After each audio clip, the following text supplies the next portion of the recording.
ಮಕ್ಕಳಿಗೆ ಬೈಯುವುದರಿಂದ ಅವರು ತಿದ್ದಿಕೊಳ್ತಾರಾ ಅಥವಾ ಅವರ ಆತ್ಮವಿಶ್ವಾಸ ಕುಗ್ಗುತ್ತದೆಯೋ? ಮಕ್ಕಳ ಮನಸ್ಸು ತುಂಬ ಸೂಕ್ಷ್ಮವಾಗಿರುತ್ತದೆ. ಅವರು ನಮ್ಮ ಮಾತಿಗಿಂತ ತಮ್ಮ ವರ್ತನೆಯನ್ನು ಹೆಚ್ಚು ಅನುಕರಿಸುತ್ತಾರೆ. ಮಕ್ಕಳನ್ನು ಬೆಳೆಸುವಾಗ ಈ 3 ವಿಷಯಗಳನ್ನು ನೆನಪಿಡಿ.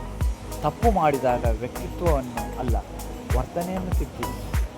ನೀನು ಕೆಟ್ಟ ಮಗು ಎನ್ನಬೇಡಿ, ಈ ಕೆಲಸ ಸರಿಯಲ್ಲ ಎಂದು ಹೇಳಿ. ಅವರ ಮಾತನ್ನು ಮಧ್ಯೆ ನಿಲ್ಲಿಸದೆ ಕೇಳಿ.